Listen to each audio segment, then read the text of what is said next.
Hello everyone, my name is Pratibha Jain and I am the faculty of reasoning. Today we are going to discuss a very important topic is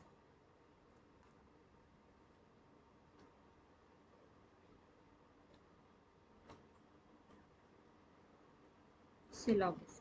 ठीक है, आप सभी को पता होगा कि आपके एग्जाम पॉइंट ऑफ व्यू से प्री मेन सभी के लिए सिलोगिज्म बहुत इंपॉर्टेंट है।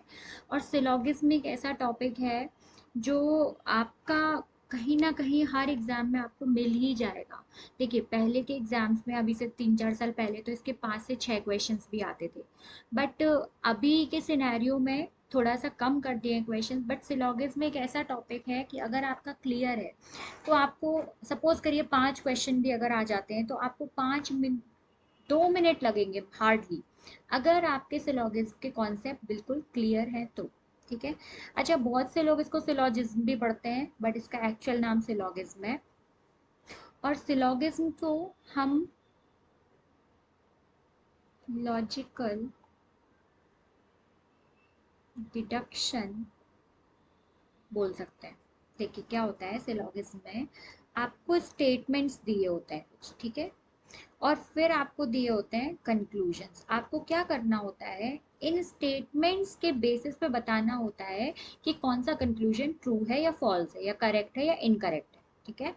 तो इसका मतलब क्या हुआ कि जब हम जो स्टेटमेंट है उसको लॉजिकली डिडक्ट करते हैं, मतलब रिड्यूस करके जो निकालते हैं, वो क्या कहलाता है, कंक्लूजन, है ना। तो उसी का नाम है लॉजिकल डिडक्शन और इसी को हम बोलते हैं सिलोगिज्म। ठीक है।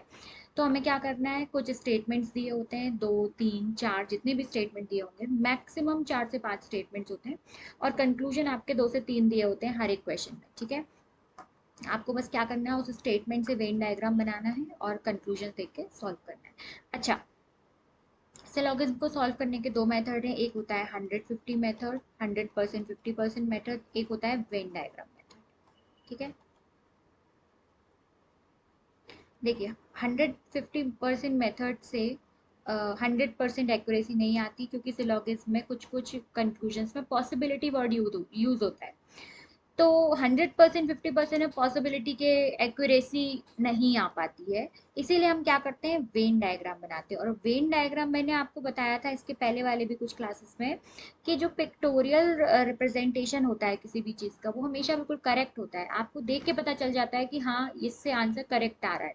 ठीक है, क्योंकि कोई कंफ्यूजन ही नहीं है, फिर उसमें आपको दिख रही है सामने चीज़। इसीलिए हम क्या करते हैं, इसको वेन डायग्राम से सॉल्व करेंगे। ओके। चलिए, अच्छा, तो सिलोगिज्म पढ़ने के लिए पहले थोड़ा सा उसका बेसिक जान लेते हैं, क्योंकि अगर आपका बेसिक क्लियर होगा तो आपको क्वेश्चंस करने में बिल्कुल कोई भी दिक्कत नहीं होगी। ठीक है। तो पहले स्टार्ट करते हैं, पहले बेसिक्स पढ़ेंगे उसका, हर चीज़ का वेन डायग्राम देखेंगे, देन आफ्टर उसके कुछ क्वेश्चंस करेंगे, जिससे आपको कंफर्म हो जाएगा, क्लियर हो जाएगा कि कैसे सॉल्व करना है, कैसे स्टेटमेंट्स को हमें डिडक्ट करके कंक्लूजन डिराइव करना है उसमें से। ठीक है। ओके, चलिए स्टार्ट करते हैं।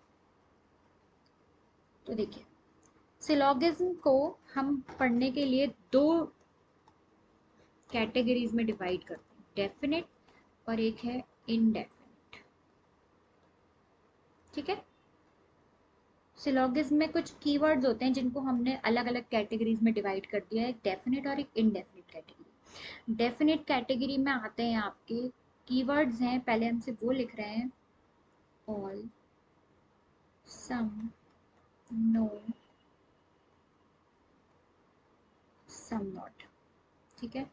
ये आपके सिलोगिज्म के 4 मेन कीवर्ड्स हैं, जिन पे पूरा सिलोगिज्म आपका इन चारों के तरफ ही घूमता रहता है। ऐसे चारों, इन चारों कीवर्ड्स के अलावा कोई और कीवर्ड नहीं है आपके पास, मतलब कि आपको अगर और कुछ भी लिखा मिलता है इनके अलावा, दैट मीन्स वो इनमें से ही किसी एक की तरह बनाया जाएगा। ठीक है। अब देखो, डेफिनेट का मतलब क्या होता है, जो चीज़ कंफर्म है, जैसे मैं यहाँ बैठी हूँ आपको दिख रही हूँ, तो ये चीज़ क्या हो गई, डेफिनेट। इनडेफिनेट का मतलब क्या होता है, जो चीज़ आपको नहीं दिख रही। अगर मैं बोलूँ कि मैं जहाँ पर बैठी हूँ उसके सामने एक पर्सन खड़ा है, तो आपको तो दिख नहीं रहा है, तो आपके लिए वो क्या हो गया, इनडेफिनेट हो गया, मतलब वो कंफर्म नहीं है। तो इनडेफिनेट क्या होता है, कैन, मे, या फिर पॉसिबिलिटी वर्ड। ठीक है, पॉसिबिलिटी का मतलब क्या होता है, संभावना, मतलब पॉसिबिलिटी है कि कोई होगा यहाँ पर, अदरवाइज पता नहीं है, हमें कंफर्म नहीं है। ऐसे कैन का मतलब क्या होता है, सकता है, वो भी कंफर्म नहीं होता। मे का मतलब भी सेम होता है। ठीक है, तो सबसे पहले हम क्या करेंगे, इनके वेन डायग्राम से देखेंगे, क्योंकि हमें वेन डायग्राम मेथड से पढ़ना है। तो हम पहले इनके वेन डायग्राम्स बनाएंगे। और एक और चीज, इनडेफिनिट कीवर्ड्स के वेन डायग्राम्स नहीं बनते हैं, सिर्फ डेफिनिट कीवर्ड्स के वेन डायग्राम बनाए जाते हैं। ठीक है, तो सबसे पहले वेन डायग्राम बनाएंगे हम। देखिए, डेफिनेट में वैसे तो 4 ही कीवर्ड होते हैं, ये all, some, no, some not, लेकिन इनके अलावा बहुत सारे कीवर्ड्स हैं। जैसे एक कीवर्ड है आपके पास ओनली, एक कीवर्ड है आपके पास एनी, एक कीवर्ड है आपके पास फ्यू, एक कीवर्ड है आपके पास ओनली फ्यू। ठीक है, और इसके अलावा आपके पास एक कीवर्ड है मैनी, एक कीवर्ड है आपके पास 0%, एक कीवर्ड है आपके पास 100%। ऐसे बहुत सारे कीवर्ड्स हैं हमारे पास। ठीक है, लेकिन ये जितने भी कीवर्ड्स हैं, ये जितने भी मैंने लिखे हैं यहाँ पर, ये सब इनमें से ही किसी एक की तरह बनाए जाएंगे। मतलब हमें 4 पता हो तो हम बाकी आराम से कर सकते हैं इसको। चलिए, अच्छा स्टार्ट करते हैं। सबसे पहले हम कीवर्ड्स देखते हैं। तो देखिए, ऑल, ऑल का स्टेटमेंट क्या होता है, ऑल, ए आर बी। ठीक है, इसकी हिंदी क्या हुई, सारे ए बी है। मतलब कि जो ए है वो इसके अंदर है, पूरा बी के अंदर है, ऑल ए आर बी। ठीक है, नेक्स्ट कीवर्ड था हमारा सम। इसका मतलब क्या हुआ, स्टेटमेंट क्या होगा इसका, सम ए आर बी, मतलब कुछ ए बी है। ठीक है, ठीक है, मतलब ये जो ए का कुछ पार्ट है ये बी में है। ठीक है, और ऑल ए आर बी का मतलब क्या है, पूरा ए बी के अंदर है। नेक्स्ट कीवर्ड है आपके पास नो। तो स्टेटमेंट है आपके पास नो ए आर बी। देखो ऐसे समझो आप, नो का मतलब क्या होता है, दो लोगों के बीच में कोई रिलेशन ना होना। ठीक है, तो आप ऐसे समझ सकते हो कि जैसे अगर दो लोगों की आपस में लड़ाई है, सपोज करो ए और बी 2 पर्सन है जिनकी आपस में लड़ाई है, तो क्या वो एक दूसरे से कोई बात करेंगे, नहीं, कोई रिलेशन होगा उनके बीच में, नहीं, जब लड़ाई है तो है। तो हम क्या करते हैं, जब भी हमें कभी नो दिया हो तो हम कंफर्म कर लेते हैं कि हाँ, हमें याद ना रखना पड़ेगा इनके बीच में कोई रिलेशन ना है। तो हम क्या करते हैं, इनके बीच में एक लाइन ड्रॉ कर देंगे। ठीक है, जिससे हमें पता चल गया कि ए का बी से कोई रिलेशन नहीं है और बी का ए से कोई भी रिलेशन नहीं दिया है। ठीक है, चलिए, अच्छा अब मैंने आपको कुछ और कीवर्ड्स बताए थे ना, उन्हें और बता देती हूँ पहले, फिर उसके बाद हम सम नॉट पढ़ेंगे, लास्ट कीवर्ड। तो मैंने आपको एक बताया था एनी। एनी का स्टेटमेंट क्या हो जाएगा, एनी ए आर बी। ठीक है, एनी का मतलब क्या हुआ, कोई भी ए बी है। तो देखो, देखो, एनी को ना बहुत सारी बुक्स में हम सम की तरह रिप्रेजेंट करते हैं। ठीक है, मतलब कि अगर आपको कहीं एनी ए आर बी दिया है तो आप उसको सिंपल क्या कर सकते हो, सम ए आर बी। और आपको मैंने अभी सम ए आर बी का वीडियो में बताया था कि कैसे बनाते हैं सम ए आर बी। ठीक है, चलिए, अच्छा नेक्स्ट था only. Only A are B. ठीक है, तो अब अभी मैंने आपको एक बात बताई थी कि हमारे पास ऑल, सम, नो और सम नॉट के अलावा कोई कीवर्ड होता ही नहीं है। तो इसका मतलब क्या हुआ कि ये जो ओनली है ये भी इन 4 में से ही किसी एक की तरह बनाया जाएगा। तो देखिए, एनी हो गया सिंपल, सम हो गया, और ओनली आपका क्या होता है, रिवर्स ऑल। ठीक है, तो मतलब ओनली ए आर बी का मतलब क्या हो गया, ऑल बी आर ए। ठीक है, तो ऑल बी आर ए का मतलब क्या हो गया, सभी बी ए है। मतलब कि ये बी सारे किसके अंदर है, ए के अंदर। ध्यान रखना, ओनली अगर कभी मिलेगा तो उसको रिवर्स ऑल की तरह बनाते हैं, मतलब ऑल बी आर ए। मतलब जैसे अगर कभी आपको ऐसा मिले, फॉर एग्जाम्पल कोई एग्जाम्पल है आपके पास, ओनली पिंक आर ब्लू, तो आप उसको सिंपल क्या कन्वर्ट कर लोगे, ऑल ब्लू आर पिंक। ठीक है, चलिए चल last keyword, some not, some A are not B. देखिए सम नॉट ना स्टेटमेंट में अलग होता है और कंक्लूजन में अलग होता है, तो पहले स्टेटमेंट देखो, सम ए आर नॉट बी, कुछ ए जो बी नहीं है। ठीक है, तो ए का जो कुछ पार्ट है वो बी नहीं है, उसको हमने अलग से सर्किल करके यहाँ पे बी से लाइन बना दी कि ये नहीं है। ठीक है, मतलब ए का कुछ पार्ट तो बी में है लेकिन कुछ पार्ट नहीं भी है बी में। ठीक है, चलिए अच्छा अब देखते हैं अगर ये सम नॉट में कंक्लूजन में मिले, तो मैं एक काम करती हूँ, आपको एक एग्जाम्पल से समझाती हूँ। देखो एक एग्जाम्पल लेते हैं सिलोगिज्म का, उसमें है आपके पास सम ए आर बी, दूसरा है आपके पास statement no B are C. अब अगर आपको इससे कंक्लूजन्स फाइंड करने हो, पहला कंक्लूजन था जो आपको फाइंड करना था सम ए आर नॉट सी, दूसरा कंक्लूजन था सम सी आर नॉट ए, तीसरा कंक्लूजन था सम बी आर नॉट सी, और लास्ट कंक्लूजन था आपके पास some C are not B. ठीक है, तो देखो कंक्लूजन में सम नॉट अलग तरीके से सॉल्व किया जाता है और स्टेटमेंट में अलग तरीके से। ठीक है, चलिए अच्छा अब क्या करते हैं, मैंने आपको बताया था सिलॉगिज्म में हमें कुछ स्टेटमेंट्स दिए होते हैं, हम उनका वेन डायग्राम बनाएंगे और उससे चेक करेंगे कि कौन सा कंक्लूजन करेक्ट है और कौन सा कंक्लूजन रॉन्ग है। सबसे पहले क्या करेंगे, स्टेटमेंट का डायग्राम ड्रॉ करेंगे। तो देखिए सबसे पहला हमारे पास स्टेटमेंट है सम ए आर बी। ठीक है, और दूसरा है आपके पास नो बी आर सी।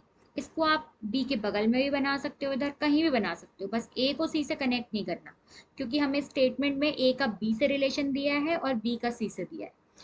चलिए अच्छा अब देखिए सबसे सिंपल तरीका सम नॉट सॉल्व करने का, कंक्लूजन में जिसके पास सम लिखा है, जैसे यहाँ देखो ए के पास सम है और यहाँ सी के पास नॉट या नो है। ठीक है, तो कंक्लूजन में सम नॉट चेक करने का सबसे आसान तरीका है, जिसके पास सम लिखा है उसके पास सम ढूंढ लो, और जिसके पास नो लिखा है उसके पास नो ढूंढ लो। देखो तो चलो ए के पास हम डायग्राम में सम ढूंढते हैं और सी के पास नो ढूंढते हैं। तो देखो ये ए और बी के बीच में सम का रिलेशन है, मतलब हमें ए के पास सम मिल गया, और बी और सी के बीच में ये आपस में क्या है, नो की लाइन है, तो हमें सी के पास नो भी मिल गया, तो ये बिल्कुल करेक्ट है। दूसरा conclusion some C are not A. अब देखो अब आप ढूंढो क्या सी के पास कोई सम का रिलेशन है क्या, नहीं है, तो बस फिर हमें आगे ढूंढने की जरूरत ही नहीं है। चलिए अच्छा अब देखिए लास्ट के दो कंक्लूजन, देखो इनको तो जरूरत ही नहीं है चेक करने की, ये दोनों सही है। अब देखो कैसे, देखो एक बात सुनो पहले, मैंने आपको अभी 4 कीवर्ड बताए थे कि सिलोगिज्म में 4 ही कीवर्ड्स होते हैं टोटल।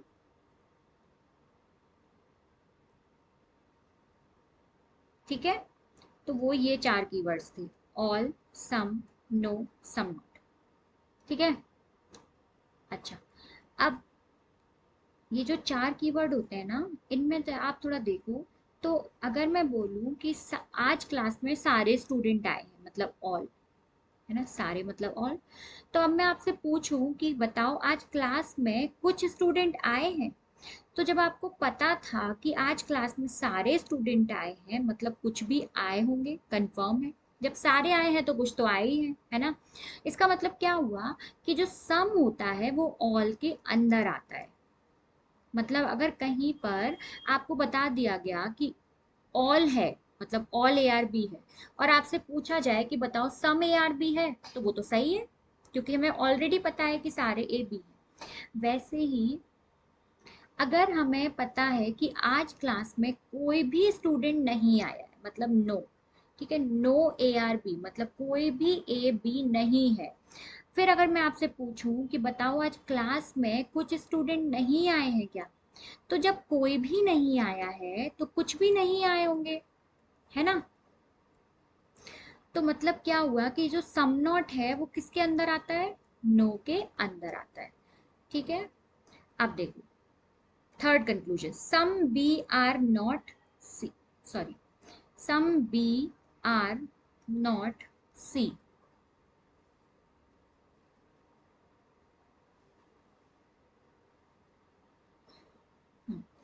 तो ये कंक्लूजन था आपके पास, some B are not C, और ये कंक्लूजन था आपके पास, some C are not B.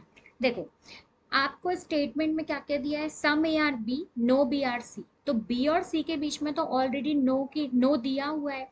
तो जब आपको पता है कि बी और सी के बीच में नो का रिलेशन है, तो सम नॉट तो वैसे भी होगा ना, क्योंकि बी और सी में तो नो का रिलेशन है। अभी मैंने आपको बताया था कि अगर कहीं नो दिया है तो वहां सम नॉट हमेशा सही होता है।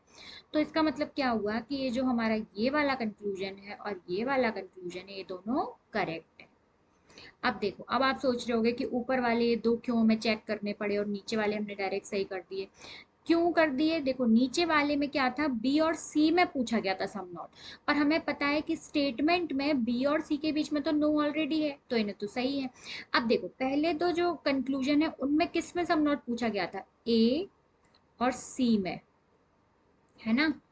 तो क्या ए और सी में डायरेक्ट कहीं नो का रिलेशन दिया है या नो की लाइन है, नहीं है।